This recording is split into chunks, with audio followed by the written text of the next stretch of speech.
ಓಂ ಗುರುಬ್ರಹ್ಮ ಗುರುವಿಷ್ಣು ಗುರುದೇವೋ ಮಹೇಶ್ವರಃ ಗುರು ಸಾಕ್ಷಾತ್ ಪರಬ್ರಹ್ಮ ತಸ್ಮೈ ಶ್ರೀ ಗುರುವೇ ನಮಃ.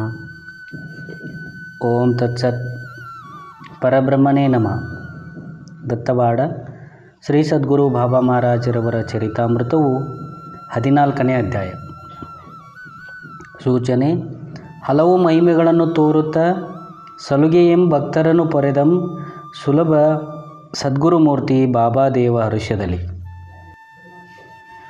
ವಾಚಕ ಮಹಾಶಯರೇ, ಹಿಂದಿನ ಅಧ್ಯಾಯದಲ್ಲಿ ಶ್ರೀ ಬಾಬಾ ಮಹಾರಾಜರು ದತ್ತವಾಡ ಗ್ರಾಮದಲ್ಲಿ ಮೋಹಿತ ಮನೆತನದ ಗಣಪತಿರಾವ್ ಎಂಬಾತನನ್ನು ಮಹಾಜ್ಞಾನಿಯನ್ನಾಗಿ ಮಾಡಿದರೆಂಬ ವಿಷಯವನ್ನು ಕೇಳಿದ್ದೀರಲ್ಲವೇ? ಮುಂದಿನ ಕಥಾಭಾಗವನ್ನು ಶ್ರದ್ಧೆಯಿಂದ ಕೇಳಿರಿ. ಶ್ರೀ ಬಾಬಾ ಮಹಾರಾಜರು ಆಗಾಗ್ಗೆ ದತ್ತವಾಡದಿಂದ ಚಿಕ್ಕೋಡಿ ಗ್ರಾಮಕ್ಕೆ ಹೋಗಿ ಅಲ್ಲಿನ ಭಕ್ತ ಜನರಿಗೆ ದರ್ಶನವಿತ್ತು ಭಕ್ತಿ, ಜ್ಞಾನ, ವೈರಾಗ್ಯ ಸಂಬಂಧವಾದ ಮಹಾವಾಕ್ಯಗಳನ್ನು ಅನೇಕ ಪ್ರಕಾರವಾಗಿ ಬೋಧಿಸುತ್ತಿದ್ದರು.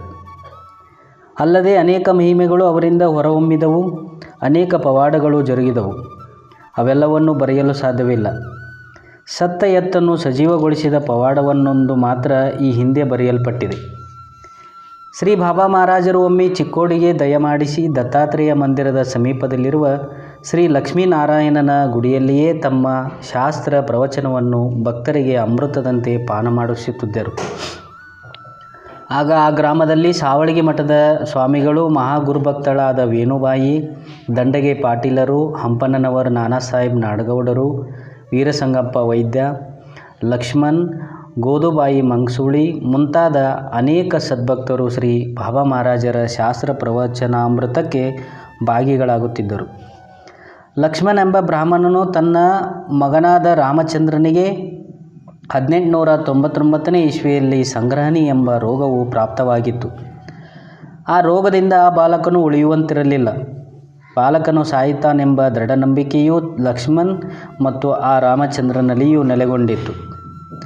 ಲಕ್ಷ್ಮಣ್ ತನ್ನ ಮಗನನ್ನು ಶ್ರೀ ಬಾಬಾ ಮಹಾರಾಜರ ಸನ್ನಿಧಿಗೆ ಕರೆದೊಯ್ದು ಅವರ ಪಾದಗಳಿಗೆ ಕೆಡವಿದರು ಮತ್ತು ಹೇ ಗುರುಪ್ರಭೋ, ಈ ನನ್ನ ಮಗನು ಮೃತ್ಯುವಿಗೆ ತುತ್ತಾಗುತ್ತಾನೆ.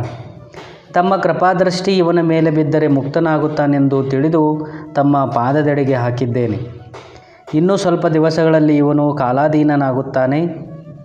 ಅಂತ್ಯಕಾಲದಲ್ಲಿ ತಮ್ಮಂತಹ ಮಹಾಪುರುಷರ ಆಶೀರ್ವಾದವಾದರೂ ಪ್ರಾಪ್ತಿಯಾಗಲೆಂದು ನನ್ನ ಹೆಬ್ಬಯಕೆ ಎಂದು ಲಕ್ಷ್ಮಣ್ ಚಿಟ್ನೀಸರು ವಿನಮ್ರತೆಯಿಂದ ಕೇಳಿಕೊಂಡರು. ಶ್ರೀ ಬಾಬಾ ಮಹಾರಾಜರು ಚರಣದಡಿಯಲ್ಲಿ ಬಿದ್ದಿರುವ ರಾಮಚಂದ್ರನೆಂಬ ಬಾಲಕನನ್ನು ಮೇಲಕ್ಕೆಬ್ಬಿಸಿ ಮೈಯನ್ನು ನೆವರಿಸುತ್ತಾ, ಲಕ್ಷ್ಮಣ, ಈ ಮಗನು ಕಾಲಾಧೀನನಾಗುವುದಿಲ್ಲ, ಅಂದರೆ ಈಗಲೇ ಇವನು ಮೃತನಾಗುವುದಿಲ್ಲ. ಇವನ ಆಯುಷ್ಯವೂ ಅತಿಯಾಗಿದೆ ಎಂದು ತಮ್ಮ ಕೃಪಾದೃಷ್ಟಿಯಿಂದ ನೋಡಿದರು. ಕೆಲಮಟ್ಟಿಗೆ ಔಷಧೋಪಚಾರವನ್ನು ಮಾಡಿದರು. ಆ ಪ್ರಭಾವದಿಂದ ಆ ರಾಮಚಂದ್ರನು ಆ ರೋಗದಿಂದ ವಿಮುಕ್ತಿಯನ್ನು ಹೊಂದಿದನು. ಆ ಬಾಲಕನು ಈಗಲೂ 80 ವರ್ಷ ವಯಸ್ಸುಳ್ಳವನಾದರೂ ಸಜೀವಂತನಾಗಿರುತ್ತಾನೆ. ಮಹಾಪುರುಷರ ಆಶೀರ್ವಾದದಿಂದ ಮನ್ನಾಗಿ ಹೋಗುವವರು ಸಹ ಮಹನೀಯರಾಗುತ್ತಾರೆಂಬುದನ್ನು ಓದುಗರು ಇಲ್ಲಿ ಗ್ರಹಿಸಬಹುದು. ಚಿಕ್ಕೋಡಿ ಗ್ರಾಮದಲ್ಲಿರುವ ಗುರುಭಕ್ತಳಾದ ವೇಣುಬಾಯಿಯು ಬಡವಿ, ಬಹುಕಷ್ಟ ಜೀವಿಯು. ಒಮ್ಮೆ ಪಂಡರಿ ಯಾತ್ರೆಗಾಗಿ ಆ ಗ್ರಾಮದಿಂದ ಕೆಲವು ಜನ ಭಕ್ತರು ಹೊರಟಿದ್ದರು. ಅವರ ಜೊತೆಗೆ ಬಡವಿಯಾದ ವೇಣುಬಾಯಿಯು ಹೊರಟಳು. ಎಲ್ಲರೂ ಪಂಢರಪುರವನ್ನು ಸೇರಿದರು. ಅಲ್ಲಿ ಶ್ರೀ ಪಾಂಡುರಂಗನ ದರ್ಶನ, ಚಂದ್ರಭಾಗಾ ನದಿಯ ಸ್ನಾನ ಇವೆರಡೂ ಮುಖ್ಯವಾದವುಗಳು. ವೇಣುಬಾಯಿಯು ಚಂದ್ರಭಾಗಾ ನದಿಯ ಸ್ನಾನ ಮಾಡಬೇಕೆಂದು ನದಿಯ ಬಳಿಗೆ ಬಂದು ಹರಕು ಬಟ್ಟೆಯನ್ನು ಕಟ್ಟಿಕೊಂಡು ತಾನುಟ್ಟ ಸೀರೆಯನ್ನು ನದಿಯಲ್ಲಿಟ್ಟು ಸ್ನಾನ ಮಾಡಿ ಪುನಃ ಅದೇ ಸೀರೆಯನ್ನು ಉಟ್ಟುಕೊಳ್ಳಬೇಕೆಂಬ ನಿಶ್ಚಯಿಸಿ ಸ್ನಾನಕ್ಕೆ ನದಿಯಲ್ಲಿಳಿದಳು. ಸ್ನಾನ ಮಾಡುತ್ತಾ ತಾನಿಟ್ಟ ಸೀರೆ ಕಡೆ ನೋಡಿದಳು. ಆ ಸೀರೆಯನ್ನು ಚೋರರು ಅಪಹರಿಸಿಕೊಂಡು ಹೋಗಿದ್ದರು. ಆ ಸಮಯದಲ್ಲಿ ವೇಣುಬಾಯಿಯು ತನ್ನ ಸೀರೆ ಓದುವುದಕ್ಕೆ ಚಿಂತಾಕ್ರಾಂತಳಾಗಿ, ಹೇ ಗುರು ಮಹಾರಾಜನೇ, ದತ್ತವಾಡದ ಸದ್ಗುರುಮೂರ್ತಿಯೇ, ಈಗ ದ್ರೌಪದಿಯಂತೆ ನನ್ನ ಮಾನಭಂಗವಾಗುವ ಪ್ರಸಂಗ ಬಂದೊದಗಿದೆ. ಈ ಸಂದರ್ಭದಲ್ಲಿ ಕಾಪಾಡುವವರು ನಿನ್ನ ಹೊರತು ಮತ್ತಾರೂ ಇಲ್ಲ ಎಂದು ಭಯಭಕ್ತಿಯಿಂದ ಹಂಬಲಿಸಿದಳು. ಶ್ರೀ ಬಾಬಾ ಮಹಾರಾಜರು ದತ್ತವಾಡದಲ್ಲಿದ್ದರೂ ಆ ಭಕ್ತಳ ಆರ್ತ ಧ್ವನಿಯನ್ನು ಕೇಳಿ ಕರುಣಾವಿಶಿಷ್ಟರಾಗಿ ತಮ್ಮ ಉತ್ತಮ ಸೀರೆಯನ್ನು ಕೈಯಲ್ಲಿ ಪಿಡಿದು ಚಂದ್ರಭಾಗಾ ನದಿಯ ದಡದಲ್ಲಿ ಪ್ರಕಟರಾದರು. ಪರಮ ಪತಿವ್ರತೆಯಾದ ದೃಪದಿಗೆ ಹರಿಯು ಕರುಣದೊಳಕ್ಷೆ ಆಂಬರ ಕರುಣಿಸಿದ ಪರಿಯಂತೆ ವೇಣುಬಾಯಿ ಎದುರಿನೊಳು ಗುರುವರನು ಬಾಬಾ ಸುಮೂರ್ತಿಯು ದರುಶನಂಗೊಂಡು ತಂಬವರಂ ಕರುಣಿಸುತ್ತಂ ಭಕ್ತಳೆ ಸುಖಿಸೆಂದು ಪರಿಸಿದರು. ಹೇ ಭಕ್ತಳೆ, ಚಿಂತಿಸಬೇಡ, ಈ ಸೀರೆಯನ್ನು ತೆಗೆದುಕೋ ಎಂದು ದಡದಲ್ಲಿಯೇ ನಿಂತುಕೊಂಡು ನದಿಯ ನೀರಿನಲ್ಲಿರುವ ವೇಣುಬಾಯಿಯ ಕೈಗೆ ಮುಟ್ಟುವಂತೆ ಎಸೆದರು. ಆ ವೇಣುಬಾಯಿಯು ಆನಂದ ಪರವಶಳಾಗಿ ಆ ಸೀರೆಯನ್ನುಟ್ಟುಕೊಂಡು ಶ್ರೀ ಬಾಬಾ ಮಹಾರಾಜರನ್ನು ಹೀಗೆ ಅತಿಯಾಗಿ ನುತಿಸಿದಳು. ಮಾನ ಹೋಗುವ ಸಮಯ ನೀನರಿತು ಬಂದೆನ್ನ, ಮಾನ ಮುಳಿಸಲ್ಕೆ ವಸ್ತ್ರವನ್ನು ಕೊಟ್ಟ ಸುಜ್ಞಾನಿ ಸದ್ಗುರುವೇ ನತಳಪ್ಪೆ. ಭಕ್ತಳಂ ಪೊರೆಯಲಿ ಕೆತ್ತ ಕಡೆಯಿಂದೈದೆ ಭಕ್ತರಿಗೆ ಭೃತ್ಯ ಪರಮಾತ್ಮನೆಂಬ ನುಡಿ ಸತ್ಯಗೊಳಿಸಿದ ಈ ಸದ್ಗುರುವೇ, ತಂದೆ ನಿನ್ನಯ ಪದಕ್ಕೆ ವಂದಿಸುವೆ, ನಿನ್ನಂಥ ಬಂಧುವಿನ್ನುಂಟೆ ಪರಿಕಿಸಲ್ ಪರತರ ನಂದದಾಯಕನು ನೀನಲ್ತೆ. ಈ ರೀತಿಯಾಗಿ ಸ್ತೋತ್ರವ ಮಾಡಿ ಶ್ರೀ ಬಾಬಾ ಮಹಾರಾಜರ ಚರಣಾರವಿಂದಗಳಿಗೆ ನಮಸ್ಕರಿಸಿದಳು. ಮಹಾರಾಜರು ವೇಣುಬಾಯಿಯು ನಮಸ್ಕರಿಸುವುದಕ್ಕೆ ತಲೆಬಾಗಿದಾಗ ಅಲ್ಲಿಯೇ ಅದೃಶ್ಯರಾದದ್ದನ್ನು ಕಂಡು ವೇಣುಬಾಯಿಯು ಪರಮಾಶ್ಚರ್ಯ ಹೊಂದಿ ಸದ್ಗುರುನಾಥ ಕಣ್ಮರೆಯಾದೆಯ ದಯಾಮಯ ಎಂದು ಕೊಂಡಾಡಿದಳು. ನಂತರ ತನ್ನ ಜೊತೆಗೆ ಬಂದ ಭಕ್ತಜನರಿಗೆ ಈ ಸಂಗತಿಯನ್ನು ಹೇಳಿದಳು. ಆ ಭಕ್ತರು ಕೇಳಿ ಆಶ್ಚರ್ಯ ಹೊಂದಿ ಶ್ರೀ ಬಾಬಾ ಮಹಾರಾಜರನ್ನು ನುತಿಸಿದರು. ವೇಣುಬಾಯಿಯು ಮೊದಲೇ ಗುರುಭಕ್ತಳಾಗಿದ್ದರೂ ಆ ಭಕ್ತಿ ಮತ್ತಿಷ್ಟು ಅತಿಶಯವೆನಿಸಿ ಕೊನೆಗೆ ಮಹಾಜ್ಞಾನಿಯಾಗಿ ಕೃತಕೃತ್ಯಳಾದಳು. ಆ ಚಿಕ್ಕೋಡಿಯಲ್ಲಿ ನಾಗಪ್ಪನೆಂಬ ಒಬ್ಬ ಮಹಾವೀರತಿಶೀಲವಂತನಾಗಿದ್ದನು. ಈತನು ಕೈಯಲ್ಲಿ ತೆಂಗಿನ ಪರಟೆಯನ್ನು ಪಿಡಿದು ಮನೆ ಮನೆ ತಿರುದುಂಡು ಸಿಕ್ಕಲ್ಲಿ ವಾಸ ಮಾಡುತ್ತಿದ್ದನು. ಈತನು ಕೈಯಲ್ಲಿ ಪರಟೆಯನ್ನು ಹಿಡಿದುಕೊಂಡು ಭಿಕ್ಷೆ ಬೇಡುವುದರಿಂದ ಈತನಿಗೆ ಪರಟಿ ನಾಗಪ್ಪನೆಂಬ ಹೆಸರು ರೂಢಿಗೆ ಬಂದಿತು. ಆದರೆ ಪರಟಿ ನಾಗಪ್ಪನು ಹಗಲೆಲ್ಲ ಭಿಕ್ಷೆ ಬೇಡಿ ತಂದ ಅನ್ನವನ್ನು ಉಂಡರೂ ತನ್ನ ಹಸಿವು ನಿರ್ವತ್ತಿಯಾಗುತ್ತಿರಲಿಲ್ಲ. ಎಷ್ಟು ವೈರಾಗ್ಯ ಸಂಪನ್ನನಾಗಿದ್ದರೂ ಹಸಿವಿನ ಬಾಧೆಯನ್ನು ತಾಳಲಾರದವನಾಗಿದ್ದನು. ಒಂದು ದಿವಸ ಶ್ರೀ ಬಾಬಾ ಮಹಾರಾಜರೆಡೆಗೆ ಬಂದು ನಮಸ್ಕರಿಸಿ, ಮತ್ತು ಮಹಾರಾಜರೇ, ತಮ್ಮಲ್ಲಿ ಕೆಲವು ಮಾತುಗಳನ್ನಾಡಬೇಕೆಂಬ ಬಯಕೆಯಿದೆ ಎಂದನು. ಅದಕ್ಕೆ ಶ್ರೀ ಬಾಬಾ ಮಹಾರಾಜರು ಆ ಮಾತುಗಳಾವವೆಂದು ಕೇಳಿದರು. ಆದರೆ ನಾಗಪ್ಪನು ನೊಣಗಳು ಕಣ್ಣು ಮುಚ್ಚಿದ ಮೇಲೆ ಮಾತನಾಡೋಣ ಎಂದನು. ಅದಕ್ಕೆ ನೊಣಕ್ಕೆ ಸದೃಶ್ಯರಾದ ಜನರು ಮಲಗಿದ ನಂತರ ನಾವೀರ್ವರೇ ಮಾತನಾಡೋಣವೆಂಬ ಅಭಿಪ್ರಾಯ. ಅದಕ್ಕೆ ಬಾಬಾ ಮಹಾರಾಜರು ಹಾಗೇ ಆಗಲೆಂದರು. ಆ ನಾಗಪ್ಪನವರು ಅಲ್ಲಿಂದ ಎದ್ದು ಹೊರಟು ಹೋದರು.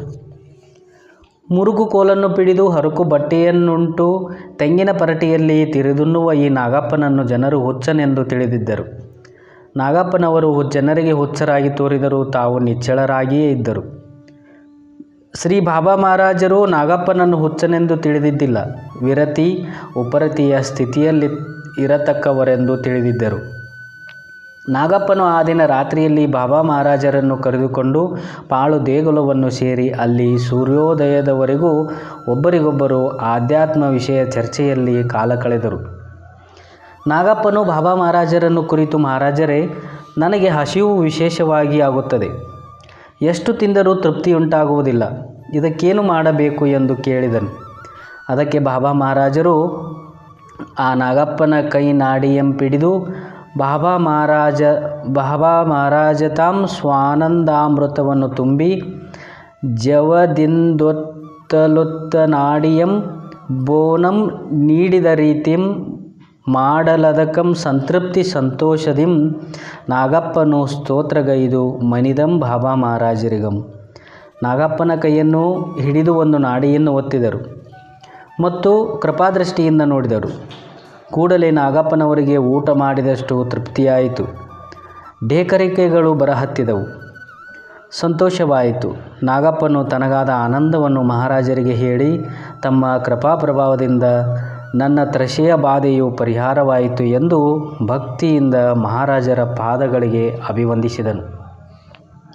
ಹೊಟ್ಟೆಪಾಡಿಗಂ ಭಿಕ್ಷೆ ಬೇಡುತ್ತಂ ಕಷ್ಟದಿಂದನ ನಿದ್ಯನಯ್ಯ ನೀ ಮುಟ್ಟಿನಾಡಿಯಂ ತುಷ್ಟಿಗೈದಿಯೈ ಶ್ರೇಷ್ಠನಾದ ಬಾಬಾ ಮಹಾತ್ಮನೇ ಇಂದಿಗೆನಗಾನಂದಮಾಯಿತೈ ಮುಂದೆ ಭಿಕ್ಷೆಯಂ ಮಾಡದಂದದಿಂ ಬಂಧುರಾತ್ಮಾನಂದ ಸಿಂಧುನಿಂ ವಂದಿಸುತ್ತ ನಿನ್ನಘ್ರಿ ಧ್ಯಾನಿದೆಪಂ. ನಾಗಪ್ಪನು ಅಂದಿನಿಂದ ವಿಶೇಷವಾಗಿ ಊಟ ಮಾಡದೆ ಎಲ್ಲರಂತೆ ಸಾಮಾನ್ಯವಾಗಿ ಉಣ್ಣುತ್ತಾ ಬಾಬಾ ಮಹಾರಾಜರನ್ನು ಸ್ತುತಿಸುತ್ತಿದ್ದನು. ಈ ನಾಗಪ್ಪನವರು ಅನೇಕ ಪವಾಡಗಳನ್ನು ಸಹ ತೋರಿಸಿರುತ್ತಾರೆ. ಈಗ ಈತನ ಸಮಾಧಿಯು ಚಿಕ್ಕೋಡಿಯಲ್ಲಿಯೇ ಆಗಿರುತ್ತದೆ. ಈ ಸಮಾಧಿಗೆ ದೊಡ್ಡದೊಂದು ಕಟ್ಟಡವೂ ಕಟ್ಟಲ್ಪಟ್ಟಿದೆ. ಅಲ್ಲದೆ ಪ್ರತಿ ವರ್ಷ ಜಾತ್ರೆಯೂ ಸಹ ಜರುಗುತ್ತಿದೆ. ವಾಚಕರೇ, ಈ ಪರಟಿ ನಾಗಪ್ಪನವರ ವಿಷಯವನ್ನು ಶ್ರೀ ಬಾಬಾ ಮಹಾರಾಜರ ಶಿಷ್ಯಳಾದ ಗೋದುಬಾಯಿಯವರ ಕಡೆಯಿಂದ ಕೇಳಿರುತ್ತೇವೆ. ಈ ಗೋದುಬಾಯಿಯವರ ಸಂಕ್ಷಿಪ್ತ ಇತಿಹಾಸವನ್ನು ಇನ್ನೂ ಚಿತ್ರಿಸುತ್ತೇವೆ. ಅಥಣಿ ತಾಲೂಕಕ್ಕೆ ಸೇರಿದ ಮಲ್ಲಯ್ಯನ ಮಂಗಸೂಳಿ ಎಂಬ ಗ್ರಾಮದಲ್ಲಿ ಬ್ರಾಹ್ಮಣ ಮನೆತನದ ಗೋದುಬಾಯಿಯು ಆ ಮಲ್ಲಯ್ಯನ ಮಂಗಸೂಳಿ ಗ್ರಾಮವನ್ನು ಬಿಟ್ಟು ಚಿಕ್ಕೋಡಿ ಗ್ರಾಮಕ್ಕೆ ಬಂದು ನೆಲೆಸಿದ್ದಳು. ಗೋದುಬಾಯಿಯು ಚಿಕ್ಕೋಡಿ ಗ್ರಾಮದಲ್ಲಿರುವಾಗ ಅತಿಶಯವಾದ ಸಂಕಟ ಕಾಲವು ಪ್ರಾಪ್ತವಾಗಿತ್ತು. ಸಂಕಟ ಕಾಲವೆಂದರೆ ಗೋದುಬಾಯಿಗೆ ಮೊದಲೇ ಪತಿಯು ವಿರಾಗಶೀಲನಾಗಿ ಹೊರಟು ಹೋಗಿದ್ದನು. ತಾನು ಅನಾಥಳಾಗಿದ್ದಳು. ಇದೊಂದು ಸಂಕಟ. ಒಮ್ಮೆ ಕಳ್ಳರು ಗೋದುಬಾಯಿಯ ಆಸ್ತಿಯನ್ನು ಅಪಹರಿಸಿದ್ದರು. ಇದೊಂದು ಸಂಕಟ. ಪ್ರಪಂಚ ವಿಷಯದಲ್ಲಿ ತೊಂದರೆಯಲ್ಲದ ಮಾನಸಿಕ ವಿಷಯದಲ್ಲಿಯೂ ಈ ಚಿಂತೆಯೂ ಅತಿಯಾಗಿತ್ತು. ಈ ಚಿಂತೆಯಿಂದ ಪಾರಾಗುವುದು ಹೇಗೆಂಬ ಯೋಚನೆಯು ಮನಸ್ಸಿನಲ್ಲಿ ಮನೆ ಮಾಡಿಕೊಂಡಿತ್ತು. ನಮ್ಮ ಬಾಬಾ ಮಹಾರಾಜರು ದತ್ತವಾಡದಿಂದ ಆಗಾಗ್ಗೆ ಚಿಕ್ಕೋಡಿಗೆ ಬರುತ್ತಲೇ ಇದ್ದರು. ಒಂದು ದಿವಸ ಸಂಗಪ್ಪನೆಂಬಾತನು ಗೋದುಬಾಯಿಯವರಿಗೆ ಶ್ರೀ ಬಾಬಾ ಮಹಾರಾಜರ ಮಹಿಮಾತಿಶಯಗಳನ್ನು ಶ್ರುತಪಡಿಸಿ, ನೀನು ಆ ಮಹಾತ್ಮರ ದರ್ಶನ ಮಾಡಿಕೊಂಡರೆ ನಿನ್ನ ಸರ್ವ ತೊಂದರೆಗಳು ನಿವೃತ್ತಿಯಾಗುತ್ತವೆ ಎಂದು ಹೇಳಿ ಆಕೆಯನ್ನು ಕರೆದುಕೊಂಡು ಬಾಬಾ ಮಹಾರಾಜರ ಬಳಿಗೆ ಬಂದನು. ಗೋದುಬಾಯಿಯು ಸಂಸಾರಿಯಾಗಿರುವ ಮಹಾರಾಜರನ್ನು ಕಂಡು ತನ್ನ ಮನದಲ್ಲಿ ಹೀಗೆ ಊಹಿಸಿದಳು. ಇವರು ಸಾಧುಗಳಾಗಿದ್ದರೆ ಜಟಾಧಾರಿಗಳಾಗಿಯೂ ಕಾಷಾಯಾಂಬರಧಾರಿಗಳಾಗಿಯೂ ಇರಬೇಕಾಗಿತ್ತು. ಇವರನ್ನು ನೋಡಲು ಯಾರೋ ಒಬ್ಬ ಶ್ರೀಮಂತರಾಗಿ ತೋರುತ್ತಾರೆ. ಅಲ್ಲದೆ ಇವರ ಉಡುಪುಗಳು ರಾಜ್ಯ ಟಿವಿಯಲ್ಲಿರುತ್ತವೆ. ಈರಸಂಗಪ್ಪನು ಹೇಳಿದಂತೆ ಈತನಲ್ಲಿ ಸಾಧುಗಳ ಲಕ್ಷಣಗಳಾವು ತೋರುವಂತಿಲ್ಲ ಎಂದು ಗೋದುಬಾಯಿಯು ತಿಳಿದು ಬಾಬಾ ಮಹಾರಾಜರಿಗೆ ನಮಸ್ಕರಿಸದೆ ಕುಳಿತಳು. ಶ್ರೀ ಬಾಬಾ ಮಹಾರಾಜರು ಯಥಾಪ್ರಕಾರ ಅಲ್ಲಿ ನೆರೆದ ಭಕ್ತರಿಗೆ ಶಾಸ್ತ್ರ ಪ್ರವಚನವನ್ನು ನಡೆಸಿದರು. ಆ ಪ್ರವಚನವನ್ನು ಕೇಳಿ ಗೋದುಬಾಯಿಯು, ಓಹೋ, ಇವರು ಬಾಹ್ಯದಲ್ಲಿ ಶ್ರೀಮಂತ ಸಂಸಾರಿಗಳಾಗಿ ಕಂಡರೂ ಅಂತರಂಗದಲ್ಲಿ ಮಹಾಸಾಧುಗಳಾಗಿರುತ್ತಾರೆ ಎಂದು ತಿಳಿದು ಭಕ್ತಿಯಿಂದ ಮಹಾರಾಜರ ಪಾದಾರವಿಂದಗಳಿಗೆ ನಮಸ್ಕರಿಸಿದಳು. ಕ್ರಮೇಣ ಗೋದುಬಾಯಿಯು ಪ್ರಾಪಂಚಿಕ ಕಷ್ಟ ಪರಂಪರೆಗಳು ಬಯಲಾದವು. ಗೋದುಬಾಯಿಗೆ ಮಹಾರಾಜರಲ್ಲಿ ಭಕ್ತಿ ವಿಶ್ವಾಸವು ಹೆಚ್ಚಾಯಿತು.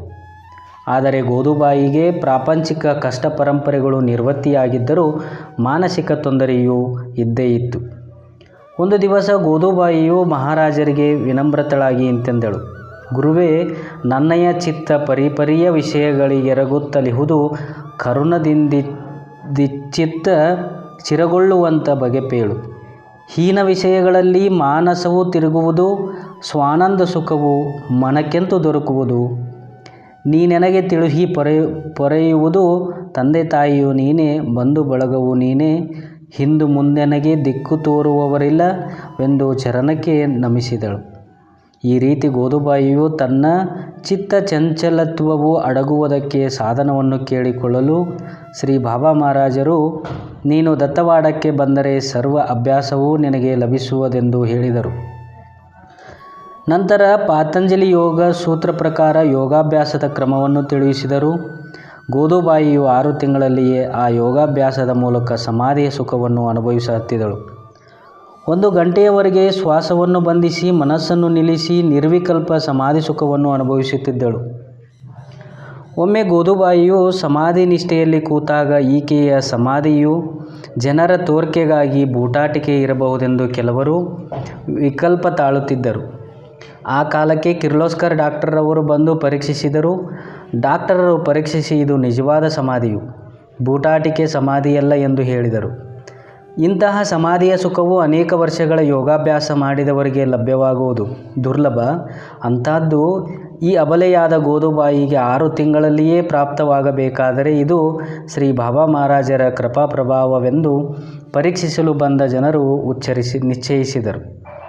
ಗೋದುಬಾಯಿಯು ಮಹಾವಿರತಿಯುಳ್ಳವಳಾಗಿ ದತ್ತವಾಡದಲ್ಲಿಯೇ ಇದ್ದು ಗುರು ಸೇವಾಸಕ್ತಳಾಗಿದ್ದಳು. ಶ್ರೀ ಬಾಬಾ ಮಹಾರಾಜರು ಗೋದುಬಾಯಿಗೆ ಪ್ರತಿನಿತ್ಯ ಪಾರಾಯಣಕ್ಕಾಗಿ ವೇದೇಶ್ವರಿ ಎಂಬ ಗ್ರಂಥವನ್ನು ಕೊಟ್ಟಿದ್ದರು. ವೇದೇಶ್ವರಿ ಗ್ರಂಥವು ಮರಾಠಿ ಭಾಷೆಯಲ್ಲಿ ಪ್ರಸಿದ್ಧವಾಗಿದೆ. ಹಂಸರಾಜ ಎಂಬ ಮಹಾವಿದ್ವಾನರು ಸಂಸ್ಕೃತ ಶಿವಗೀತೆಯನ್ನು ಮರಾಠಿ ಭಾಷೆಯಲ್ಲಿ ವಿಸ್ತಾರವಾಗಿ ವ್ಯಾಖ್ಯಾನ ಬರೆದು ಅದಕ್ಕೆ ವೇದೇಶ್ವರಿ ಎಂಬ ನಾಮವನ್ನಿಟ್ಟಿರುತ್ತಾರೆ. ಆ ವೇದೇಶ್ವರಿ ಗ್ರಂಥವನ್ನು ಗೋದುಬಾಯಿಯು ಪ್ರತಿನಿತ್ಯ ಪಾರಾಯಣ ಮಾಡುತ್ತಾ ಅದರ ಅರ್ಥವನ್ನು ಶ್ರೀ ಮಹಾರಾಜರಿಂದ ಕೇಳುತ್ತಿದ್ದಳು. ಕೊನೆಗೆ ಈ ಗೋದುಬಾಯಿಯು ಪರಿಪೂರ್ಣ ಜ್ಞಾನಿಯಾಗಿ ಕೃತಕೃತ್ಯಳಾದಳು. ಈ ಗೋದುಬಾಯಿಯು ದೇಹ ಬಿಟ್ಟಿದ್ದು ಸುಮಾರು 1952ನೇ ಇಸ್ವಿಯಲ್ಲಿ. ಈಕೆಯ ಸಮಾಧಿಯು ಶ್ರೀ ಬಾಬಾ ಮಹಾರಾಜರ ಸಮಾಧಿಯ ಸಮೀಪದಲ್ಲಿರುತ್ತದೆ ಎಂಬಲ್ಲಿಗೆ ಶ್ರೀ ಸದ್ಗುರು ಬಾಬಾ ಮಹಾರಾಜರವರ ಚರಿತಾಮೃತದಲ್ಲಿ 14ನೇ ಅಧ್ಯಾಯವು ಮುಗಿದುದು. ಜೈ ಜೈ ಶಿವನೋ ಪಾರ್ವತಿ ಪತಿ ಹರ ಹರ ಮಹಾದೇವ್.